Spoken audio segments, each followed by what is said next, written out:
Hello hello, j'espère que vous allez bien. Aujourd'hui on se retrouve avec cette merveille. Alors ça fait longtemps que je le vois sur la chaîne de Aurélia Kay. Je sais pas si vous connaissez sa chaîne, j'adore sa chaîne, j'adore ses vidéos. D'ailleurs on regarde ses vlogs avec ma fille, on adore. Elle est d'une authenticité cette nana, d'une gentillesse. Elle porte la gentillesse sur elle. C'est simple, c'est fluide, voilà, on adore regarder ses vidéos. Et elle nous parle souvent de cet oracle-là. Et apparemment, donc voilà, il est super, ça fait longtemps que je le vois et que je le voulais. Elle l'ouvre devant vous, donc je vais le découvrir en même temps que vous. Donc du coup voilà, je viens d'ouvrir le blister, donc c'est l'oracle du soleil levant, paru aux éditions Arcana Sacra. J'adore leurs oracles, leurs tarots, j'adore leur boîte, la petite boîte qui est à l'intérieur souvent, la qualité est exceptionnelle. Voilà, ce sera mieux avec la lumière quand même. Donc voilà, on va découvrir l'oracle du soleil levant. Il est de Thierry Surgeon et de Jenny Amasayaki. On est sur un coffret qui est juste magnifique comme à chaque fois hein, chez Arcana Sacra. Il est au prix de 35 €. Donc derrière, on nous met bienvenue au cœur de la spiritualité japonaise. L'oracle du soleil levant porte en lui la délicatesse, la force, le respect et la bienveillance du peuple nippon.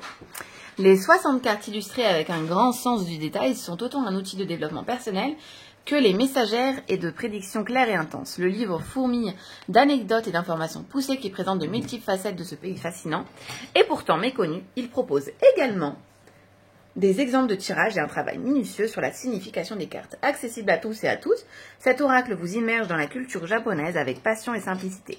Il vous offre une expérience inédite à la découverte de l'histoire ésotérique du Japon. D'une sagesse et d'une puissance inestimable, préparez-vous à un voyage hors du commun. Donc ce coffret il contient 60 cartes et un livre explicatif de 224 pages en couleur. Donc c'est parti, on ouvre la boîte. J'adore les boîtes, hein, vous voyez, tout est dans le détail. Hein. Chez Arcana Sacra, ça ne rigole pas. Les coffrets sont à chaque fois trop beaux. Oh non mais regardez-moi ça, c'est trop beau. C'est trop beau. Voilà, donc ici on a le livret avec un papier glossy comme j'adore. Toi tu veux montrer ça ? Oui. Allez, on montre ça. Donc aujourd'hui, on a l'intervention de la pop Avatar que j'ai pris à mon fils. Mais j'ai pu garder ces films. Nous reprenons, donc on va regarder le livret après. Donc ici, on découvre les cartes qui sont enveloppées du petit papier. Waouh, la qualité des cartes, bah, comme toujours, hein, on les regarde juste après. À savoir que chez Arcana Sacra, vous avez toujours le fond de la boîte qui est illustré. Alors moi, j'avoue, j'enlève hein, chaque fois ce papier, ça me saoule. Et je veux profiter de cette beauté. Non mais... c'est trop beau avec les poissons, je pense, les poissons koi. Je vous invite d'ailleurs à découvrir la signification. La signification est juste merveilleuse. Je suis passionnée d'ailleurs par ces petits poissons. C'est trop joli. Voilà, voilà. Donc, on va se cacher les cartes juste ici. On se les garde pour après. On va découvrir le livret. C'est parti. Donc, le beau livret. On est sur un grand livret. L'illustration est magnifique. Hein, c'est très joli. Et on va découvrir ensemble ce beau livret. Donc c'est du papier hein, glacé, un peu papier magazine, j'adore, c'est d'une qualité exceptionnelle. Le soleil ne connaît pas les gentils, le soleil ne connaît pas les méchants. Le soleil illumine et réchauffe tout le monde de la même manière. Celui qui se trouve est comme le soleil, proverbe japonais.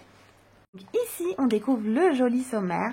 On va découvrir donc carte par carte. On va découvrir donc évidemment la signification, hein, les différents tirages. Ici, on a un mot sur l'auteur et l'illustratrice. Voilà, voilà. Ici, donc, la note de l'auteur, hein, comment l'oracle lui est venu sûrement. Je prendrai le temps de le lire.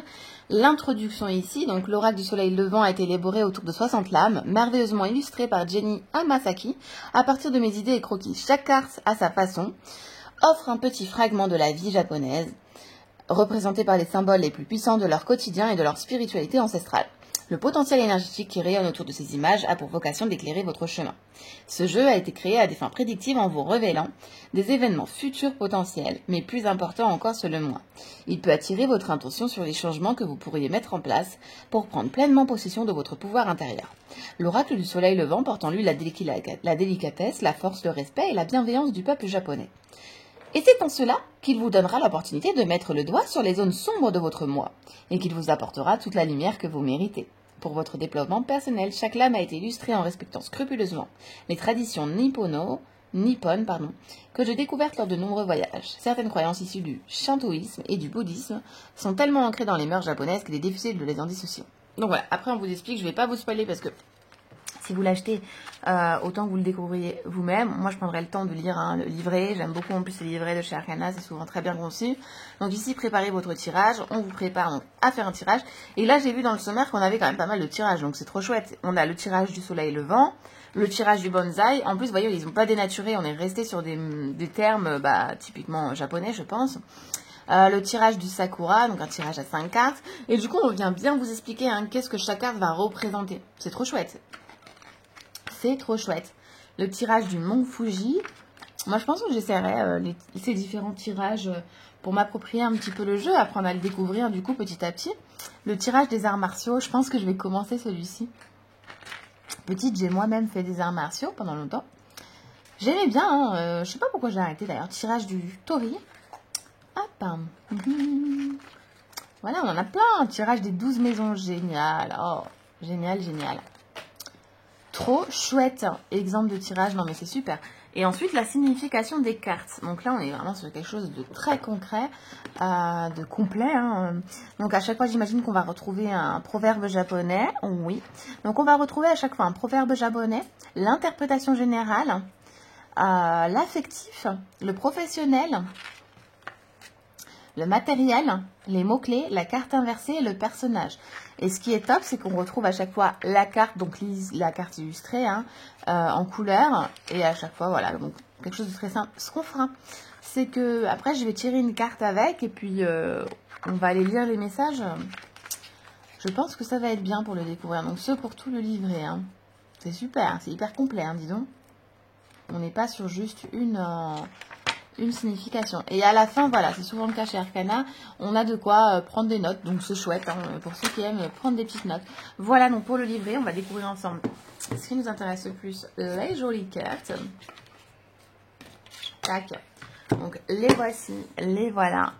Hop, des jolies cartes, une très belle qualité. La taille, je trouve, est très bien, parce que c'est pas trop grand, c'est pas trop petit non plus. Voilà, donc le dos, c'est magnifique, voilà, on reste dans cette culture. J'aime beaucoup aussi, on dirait comme un, vous voyez, comme là, et sur le coffret. Je sais pas ce que c'est comme matière, mais ça fait très nature. Je sais pas si on le perçoit à la caméra. Oui, on le perçoit. Génial. Donc ici, le soleil levant, le ginkgo biloba, la geisha, le chiffre 4, le ninja, le fil rouge du destin, le Manekineko, elle est trop belle cette carte. Oh, ça va être ma préférée celle-ci. Les ancêtres, l'érable japonais, la poupée kokeshi, le jardin zen, la cérémonie du thé, magnifique, l'empereur, oh la kitsune, j'adore, le kitsune, pardon, le sanctuaire, magnifique, le bonsaï, non mais c'est fabuleux, c'est très paradisiaque, le lutteur, les chiens lions. J'ai toujours été passionnée par l'univers asiatique, moi. Le carpe koi. Voilà, le poisson koi, mais c'est le carpe koi. Le onsen. Les grous. Donc ça, c'est ce qu'on retrouve en fait au dos, vous voyez sur les illustrations. Le samouraï. Le phénix. C'est joli. Oh, c'est beau avec le cerisier ici japonais, c'est magnifique. Le pèlerin. Le cerisier. Le tori. Je me demande ce que c'est, donc je vais en apprendre plein, c'est génial. La lanterne.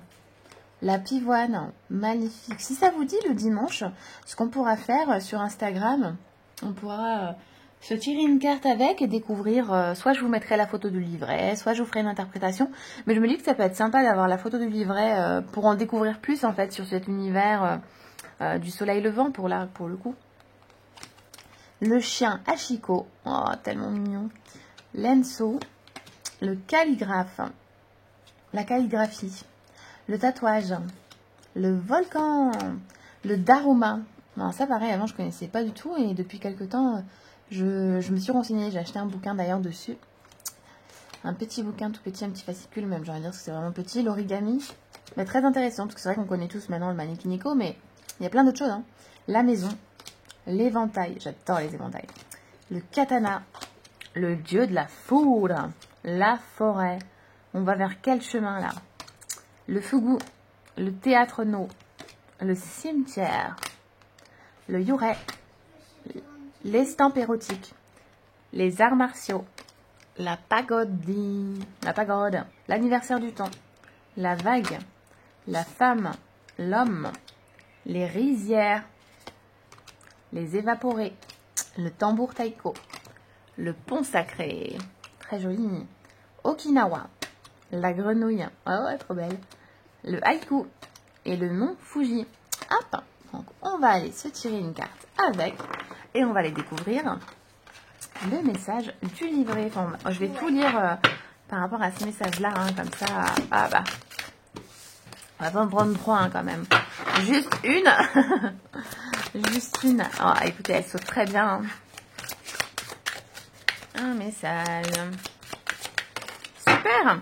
Nous avons la poupée Kokeshi. Merci. Hop, on va aller regarder. Donc, c'est la carte numéro 10. Tac, tac, tac, pour la carte numéro 10. Donc déjà, on va commencer par le proverbe japonais. On commence à vieillir quand on finit d'apprendre. Effectivement, je suis tout à fait d'accord avec ce proverbe. C'est un proverbe d'ailleurs que je connais, que j'aime beaucoup, que j'ai noté dans mon grimoire, où je note un peu les proverbes, les phrases qui me marquent et qui sont très parlantes pour moi. Voilà, voilà. Donc l'interprétation générale. Donc, les kokeshi sont nés au nord du Japon vers le début du XVe siècle. Ces poupées en bois sont facilement reconnaissables. Elles ont un corps rudimentaire et une large tête dont le visage est peint à la main. Afin de rendre leur personnalité unique, leur particularité, elles n'ont ni bras ni jambes.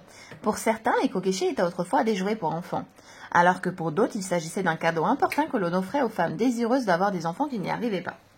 La kokeshi, c'est une reconnexion avec le monde de l'enfance au contact de cette poupée. Il est question de retrouver notre enfant intérieur et de renouer avec ce qui le faisait vibrer. C'est une invitation à nous accepter tels que nous sommes et à nous respecter. En grandissant, nous développons, sans même le savoir, une personnalité qui répond aux attentes des adultes. La kokeshi nous dit de nous réconcilier avec notre individualité première, notre « je suis », pour mieux écouter les désirs ou les rêves que nous avons trop longtemps refoulés. Pour grandir spirituellement, il est parfois utile de comprendre quel enfant nous étions. Le petit garçon qui escalade d'une montagne de livres sur la carte nous invite à redécouvrir le mot « innocence » et à en apprécier le sens.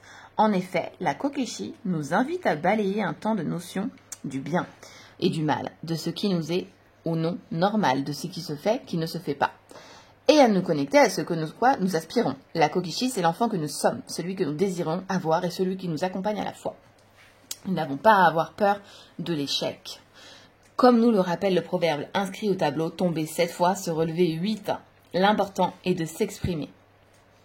Quand cette carte apparaît dans un tirage, elle nous parle avant tout de grandir. C'est un moment important où il est question d'apprendre quelque chose pour passer à une nouvelle étape de votre vie. Que ce soit une formation professionnelle, un apprentissage spirituel ou toutes sortes de développement personnel, nous sommes invités à écouter notre curiosité et à en prendre des études, à dévorer les livres, à absorber les conseils de nos proches, à essayer de nouvelles choses. En présence de cette carte, nous pouvons comprendre que derrière chaque situation nouvelle, chaque problème à résoudre, nous avons la chance d'apprendre quelque chose de nouveau. Aussi, la poupée Kokeshi peut parler plus directement les enfants qui nous entourent, de ceux que nous désirons avoir. Et ensuite, on va aller regarder donc le message affectif. Donc là, pour les célibataires qui se sentent un peu seuls, la kokeshi vous invite que vous avez encore des choses à apprendre de votre enfant intérieur. Écoutez l'enfant que vous étiez. Il vous aidera à retrouver l'intérieur. L'insouciance, pardon. Oui, retrouver l'insouciance, je me perds. La spontanéité, les énergies positives dont vous avez besoin pour croire à nouveau de l'amour.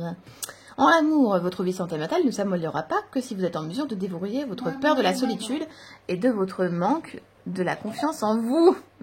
Oui, je suis tout amour, mon choupinou. Excusez-moi. Pour les couples, vous ressentirez une forme de nostalgie. Avec l'aide de Kokeshi, il sera question de retrouver une certaine forme de créativité, de jeu pour ne pas sombrer dans la routine de l'amour en vous intéressant à l'enfant que vous étiez. Vous pouvez trouver de quoi réinventer votre couple. Amusez-vous. D'autres pourraient bien s'attendre à l'arrivée d'un bébé dans leur vie. Et ensuite, le côté professionnel. Donc, si vous aviez une question sur le professionnel, ici, on vous dit, donc, pour ceux qui sont à la recherche d'une activité, vous êtes invités à ne prendre que le refus comme un échec.